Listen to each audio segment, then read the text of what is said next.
And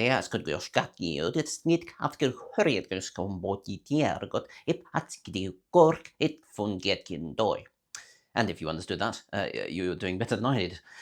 Today, we're going to be asking about, in terms of voice work and learning, what's the usefulness of learning to speak in nonsense? Nonsense is a really useful tool. We use it in improv quite a lot. We call it gibberish. It's also used in clowning. It's called grammelot, or various other pronunciations. So today we're going to be looking at why learn nonsense, and what are the benefits of that, and why is it challenging for people, and how can you do it better? So we'll start off at looking at it in terms of, got my list here. You know, today I was going to just not tell you I had a list, but I'm quite pleased I've got a list. It's got lots of stuff, because there's lots of research into nonsense. By the way, I'm going to say this at the beginning, if you're interested in voice and learning voice and using the voice, subscribe to this channel and hit the bell icon so that you will do that. I have, as I've done this, just gone away from the page on my notebook where I have my notes. And because this is a series of scrappy videos in which I do not edit, then I just have to tell you that as we go through the pages. Well done. So first we're going to talk about different terms. So in terms of gibberish, what I just said was English. You understood it. But for the purposes of understanding things, it was basically gibberish. I was just taking away time, and I was going, might as well have been.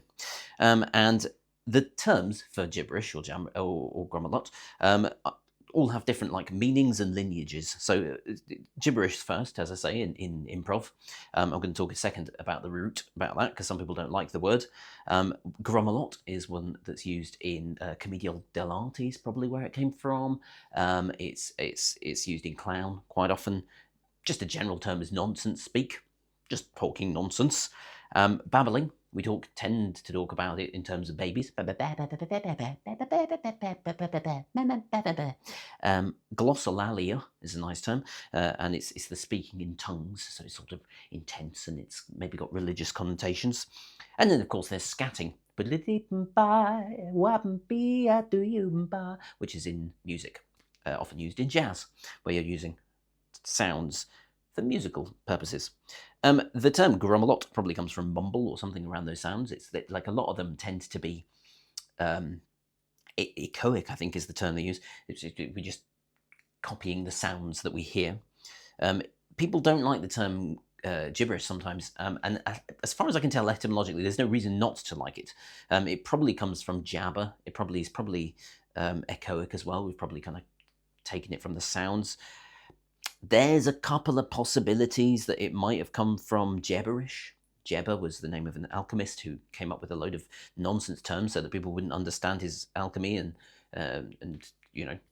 do bad things to him in that time.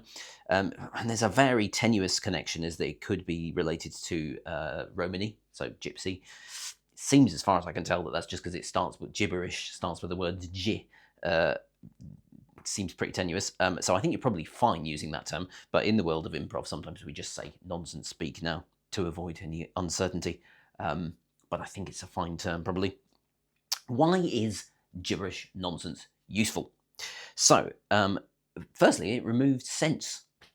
Doesn't make any sense, and that's helpful, because we quite like understanding how things, what sense makes things make.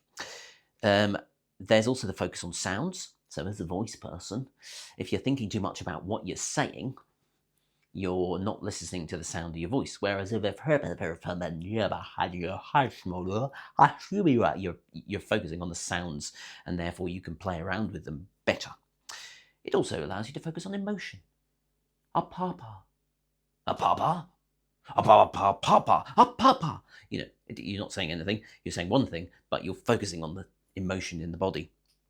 And also for language learning. So there is even some research that shows that learning nonsense in a language, learning the sounds of the language before you jump into learning the actual vocabulary, helps to improve language learning and remembering, which makes sense, because this is how we learn things as babies. So you might hear, I don't know, let's go French. Say, je voudrais un croissant, s'il vous plaît. So that's got a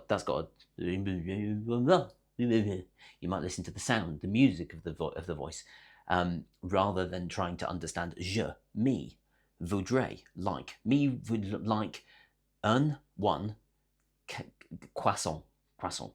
Me like un croissant. And then you end up with people speaking French like je voudrais un croissant, s'il vous plaît. And then it sort of sounds ridiculous. Whereas if we focus on sounds sort of silly, but je voudrais un croissant, s'il vous plaît. So then we have a better accent in that language. And it can be a helpful tool. Why is it hard? Why do people struggle with nonsense speak?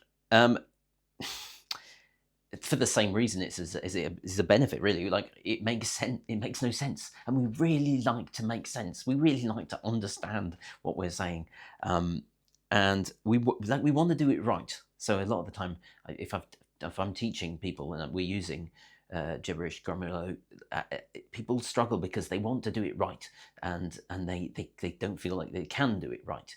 And the answer to that is there is no way to do it right. You're just making noises. So we have to get rid of this idea that we have to, like, there's the right way to speak in nonsense.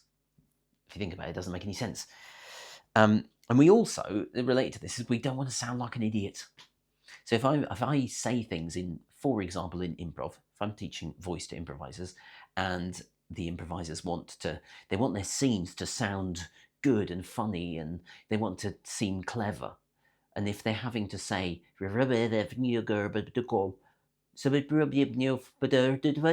like, the other person doesn't understand them, of course they're speaking nonsense. That's what's funny. But this person feels like an idiot, and that's why it's so useful in clowning, for example, to speak nonsense.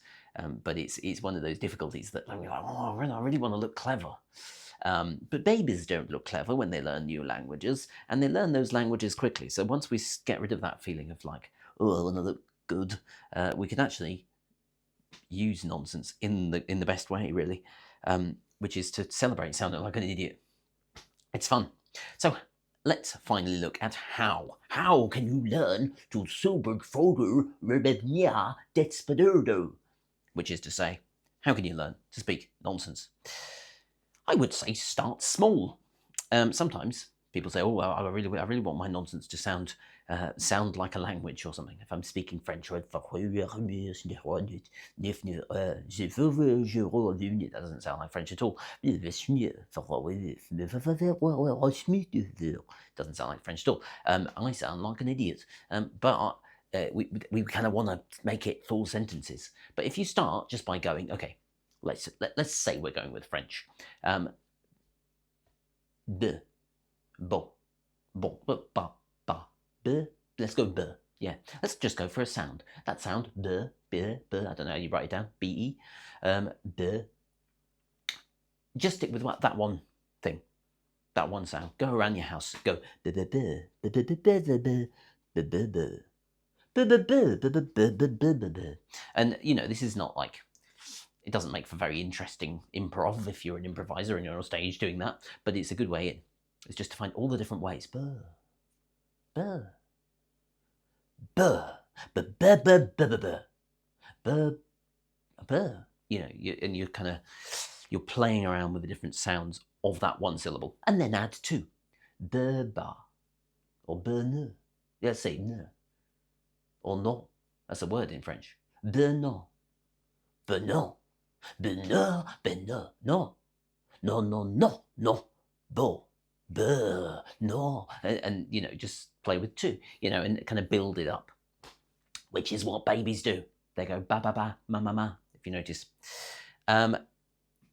focus on the sounds over the meaning. So even with this kind of thing, we might start. Maybe we say no as one of the words, which means no in French, and then now we're stuck because we then can't say yes with that word because we cognitively think, oh, it means no.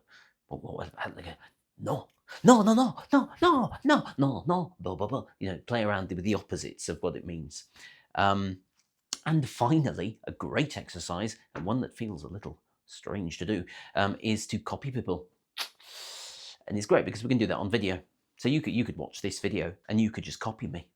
You could be as if you were kind of trying to tease me. Okay, so I just said that in a particular way. So you could go, further, further, as if, trying to please me, as if you were trying to please me, and then like make it bigger, make it a caricature, like make fun of me, go for it.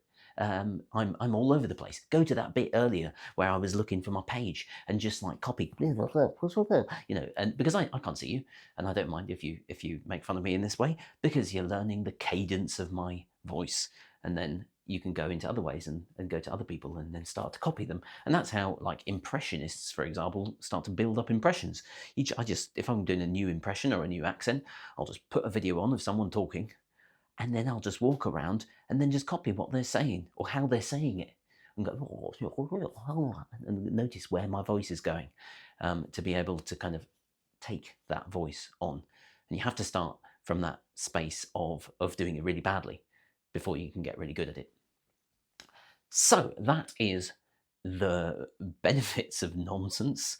It was quite a nonsense video. There was a lot of rambling, as there are in this series of videos where I am not editing them down and I'm just putting them up so that we can show the real difficulties of communication in the world.